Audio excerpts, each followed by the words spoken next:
Roraback. Andrew?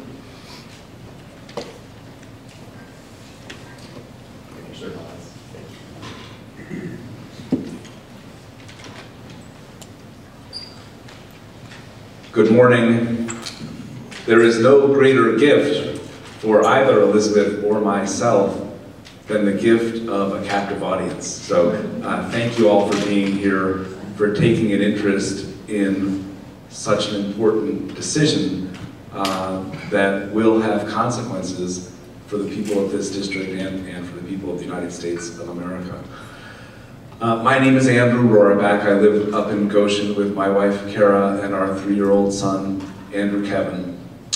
I was born in Torrington, grew up in Litchfield. I went to Yale College and the University of Virginia School of Law, and after law school I came back to Torrington to join my dad, my brother, and my sister in a family practice of law that was started by my great-grandfather in 1883. I'm the 4th generation of my family to be pretty deeply involved in the community in Northwest Connecticut, and I've had the privilege over the last 18 years of serving in the Connecticut legislature. 6 years in the House of Representatives and 12 years in the Connecticut State Senate. In the years that I've served in the State Senate, I've represented 16 of the 41 communities in the 5th Congressional District. And I have had the pleasure of building lots of relationships with lots of businesses and community-based organizations as we work in common cause to try to make the quality of life better for all of us.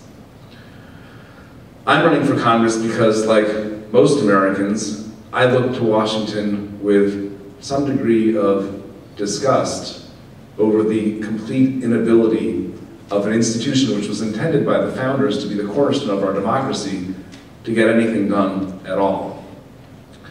I'm a Republican, make no mistake about it, but I'm an American before I'm a Republican. I'm a fiscally prudent, socially moderate legislator who has always had the courage to be independent and do what's right for the people I serve.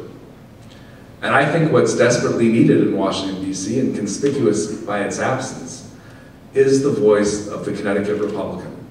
Someone who's fiscally responsible, but someone whose views on social issues are very much in the mainstream. So I think it's, with the brief time that we have together, I'd like to highlight some of the differences between Elizabeth and our views on important issues. And the first issue that we disagree around is the wisdom of raising taxes substantially on January 1st on small businesses in Connecticut and small manufacturers.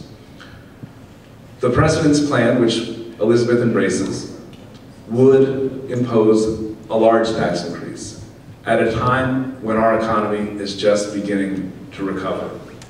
And 53% of the entities that would be exposed to this tax increase are small businesses. They're LLCs, they're subchapter S corporations. And my view, and it's a view that's been verified by a study that's been recently completed by Ernst & Young, is that raising taxes now on those that are in a position to create good middle-class jobs will be counterproductive. What I've learned, and people ask me, have you learned anything in Hartford, Andrew, about how to solve economic problems? And the answer I give is yes, I have learned something in Hartford. I've learned how not to solve an economic problem. Because in my opinion, Governor Malloy's approach has failed this state. Imposing the largest tax increase ever in the depths of an economic recession has not translated into more opportunities. UConn just released a study in which they determined that while other states are beginning to feel the signs of a recovery, Connecticut's economy is still shrinking. And in my view, the reason Connecticut's economy is still shrinking is because we chose the wrong path in trying to solve a very difficult economic problem. It's hard for me to fathom how raising taxes will translate into more middle-class job opportunities. My position is we should have a 1-year moratorium and retain current rates while we revamp the entire tax code. I don't think now is the time to be lowering anyone's taxes, but I also don't think now is the time to be raising anyone's taxes. So that's point of disagreement number one. Point of disagreement number two is whether or not this country should welcome the construction of the Keystone Pipeline, a project which will bring 4,000 good-paying jobs to the people of this country through an investment of more than $7 billion. Let the record be clear, I opposed the Keystone Pipeline when it was intended to be built over the largest aquifer in the Midwest. But now that the pipeline has been rerouted around that aquifer, I don't think this country can afford not to build the pipeline. I visited the Stanley Works last week in New Britain, and little did I know that the Stanley Works, one of the biggest products that they manufacture, is a product that will actually be used if that pipeline is built. It welds together the sections of the pipeline.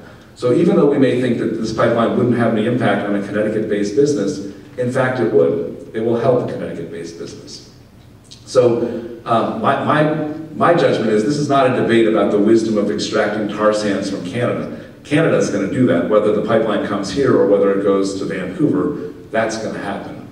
I just think our country would be well served to have 500,000 additional barrels of oil a day flowing through our country. And I'm the ranking member on the Environment Committee. I have a long history as someone who cares deeply about the environment, but I also care about making sure that we have energy security and jobs for our people. And the third area where my opponent and I disagree is the wisdom of the President's health care law. And let me start by identifying those aspects of the health care law that I think are desirable and that I think should be retained no matter what the future holds with respect to solving the health care crisis. I believe that individuals under the age of 26 ought to be able to stay on their parents' health care plans, and I voted for that measure in the Connecticut legislature. We've done that in Connecticut already before the federal government obligated us to do that. I also don't think that insurance companies should be permitted to to discriminate against individuals on the basis of pre-existing conditions. I mean, to me, there's no more indefensible practice than to tell someone that because they have MS or Lou Gehrig's disease or some other affliction that they can't buy into a conventional insurance pool. That needs to be fixed. And the donut hole that was part of the prescription drug package from the inception, I never could quite understand how they ever came up with that to begin with, but that's certainly something that should be eliminated. But I'm fearful that this program, the President's Health Care Plan, is going to cost too much and deliver too little. The Congressional Budget Office has said that when fully implemented, 30 million Americans will have no health care coverage whatsoever. That's a lot of citizens who will be no better off when this plan is fully implemented than they are today. This despite an $800 billion tax increase, which has real consequences in the 5th District. In Canaan, Connecticut, on Route 7, there's a factory which is run by Becton Dickinson. They produce more than 2 billion hypodermic needles every year, and they employ 300 of my friends and neighbors in Northwest Connecticut. Becton Dickinson is projecting that they will lose $50 million by virtue of the imposition of the medical device tax. This medical device tax is, they're out $50 million whether Becton Dickinson makes a dime, because it's not a tax on their profits, it's a tax on the money that comes in the door every time they sell these products. So I think that there are consequences that haven't been fully thought out about this bill, and I certainly am committed to solving the healthcare crisis, but I don't think that this is the answer. I think that we would be in much better hands if each state was directed with the help of the federal government to solve this problem. So I know I'm running short on time, but I wanted to, you took the time to be here, I wanted to at least give you a sense of some of the differences, and Elizabeth and I have been debating these differences, we'll continue to debate these differences. And I'll conclude by saying that on Friday, Congressman Bill Schuster is coming to the 5th District to meet with me in Waterbury and Danbury to talk transportation. Congressman Schuster is likely to be the next chairman of the Transportation Committee, and he's going to see with his own eyes what we need to do to Connecticut's transportation infrastructure to keep people and goods moving. Oz knows a thing or two about transportation. I don't think there's anyone, actually, Oz, we would invite you to come join us if you'd like, to share the wisdom that you've accumulated in your years studying Connecticut's transportation problems.